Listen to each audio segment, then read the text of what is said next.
नमस्कार, मैं डॉक्टर रेखा RC online academy में आपका स्वागत करती हूँ। आज मैं आपको आदिकाल के लौकिक साहित्य के बारे में बताऊंगी। इससे पहले के वीडियो में मैंने आदिकाल के धार्मिक साहित्य जिसमें नाथ साहित्य, जैन साहित्य और बौद्ध साहित्य के बारे में बताया था। आज मैं लौकिक साहित्य मतलब धार्मिक साहित्य कंप्लीट हो गया था, अब लौकिक साहित्य के बारे में बताऊंगी।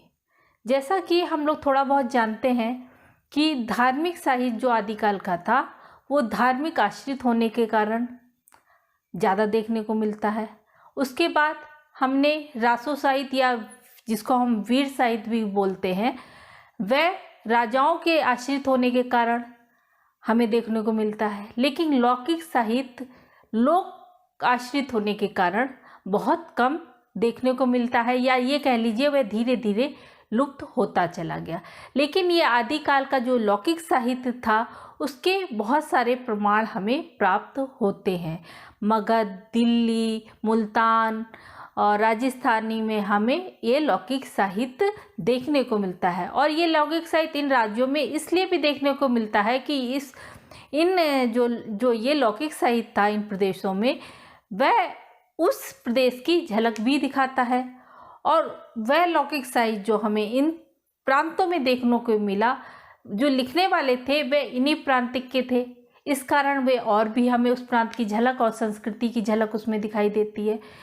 तो जो लौकिक साहित्य था लुप्त तो होता चला गया, लेकिन जो पुराना लौकिक साहित्य था उसके बारे में आज हम चर्चा करेंगे। तो लौकिक साहित्य जो आदिकाल का था उसमें जैसा कि हम लोग जानते हैं डोला मारूदा दूला और राउल बेल आदि जो रचनाएं हुई हैं वह देखने को मिलती।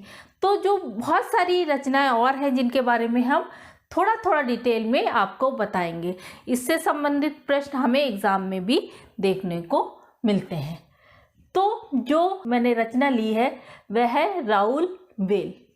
इसके रचयिता रोड़ा जी हैं। ये एक गद्य और पद्य में लिखा हुआ चंपू काव्य है। जैसा कि हम पहले ही बता चुके हैं कई वीडियो में कि चंपू काव्य होता है जिसमें गद्य पद्य दोनों हमें प्राप्त होते हैं। इसका काल 10वीं शताब्दी माना गया है। इसमें राहुल नायिका के नखशिख का वर्णन मिलता है।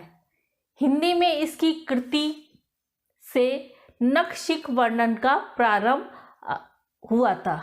मतलब ये नखशिख की जो परंपरा थी वह इसी रचना से प्रारंभ हुई थी या शुरू हुई थी।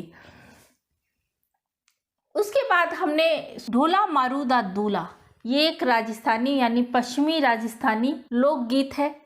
इसमें आपको कछवाहा वंश के राजा के पुत्र ढोला और पूगल के राजा पिंगल की राजकुमारी के विरह की कथा आपको देखने को मिलती है।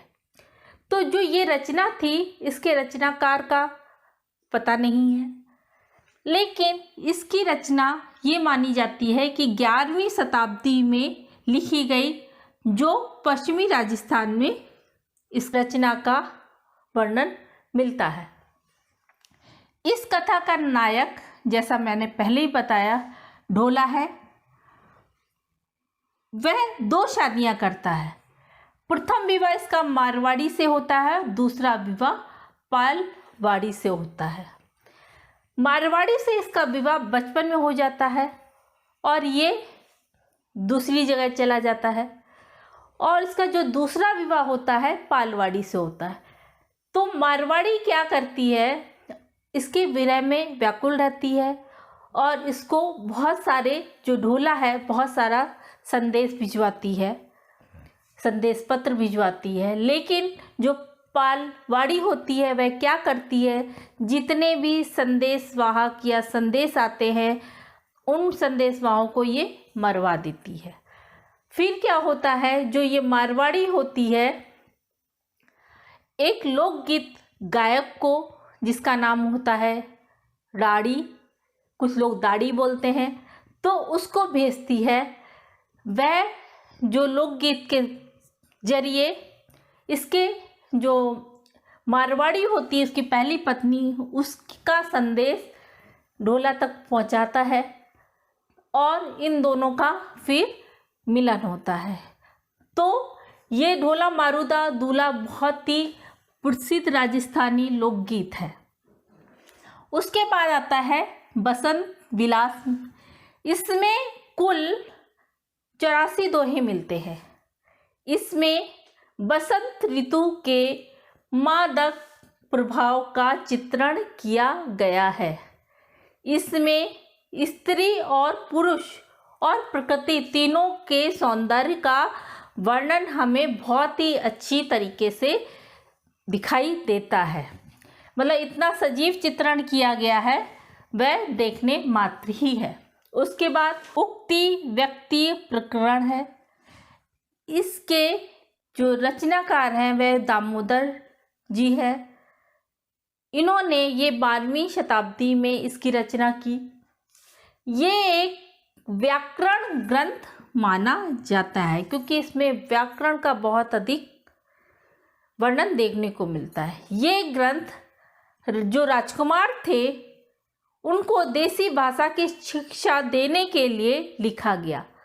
ये ग्रंथ 5 प्रकरणों में विभाजित किया गया है। उसके बाद वर्ण रत्नाकर, ये 1325 ईस्वी में लिखा गया।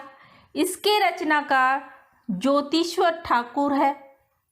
ये एक गद्य ग्रंथ है और ये शब्दकोशा प्रतीत होता है। ये मैथिली गद्य की प्रथम रचना माना जाता है या मानी जाती है। ये रचना जो है मैथिली गद्य के प्रथम रचना के रूप में भी मानी जाती है। उसके बाद इसमें पहली बार अवहट शब्दों का प्रयोग हुआ है या प्रयोग मिलता है। ये जो पूरा साहित्य है ये 8 कल्लोल में विभाजित है। उसके बाद छठी रचना है पदावली। ये बहुत ही इम्पोर्टेंट है, इसे सभी लोग जानते हैं। ये विद्यापति द्वारा रचित रचना है। इसमें राधा और कृष्ण की लीलाओं का वर्णन बहुत ही सुंदर तरीके से हमें देखने को मिलता है। इसमें संयोग रस और वियोग रस दोनों ही हमें देखने को मिलते हैं। विद्यापति को कृष्ण काव्य के प्रथम कवि के रूप में भी जाना जाता है क्योंकि इन्होंने ही कृष्ण को नायक के रूप में और राधा को नायिका के रूप में काव्यों में दर्शाया है। तो ये एक प्रथम कवि के रूप में भी माने जाते हैं। कृष्ण प्रथम कवि किसके? कृष्ण के जो काव्य हैं उनके जो प्रथम कवि के रूप में इनको जाना जाता है। उसके बाद है 7वां संदेश रासक। ये रचना अब्दुल रहमान जी ने लिखी है। ये 11वीं से 12वीं सदी के बीच माना जाता है ये रचना लिखी गई।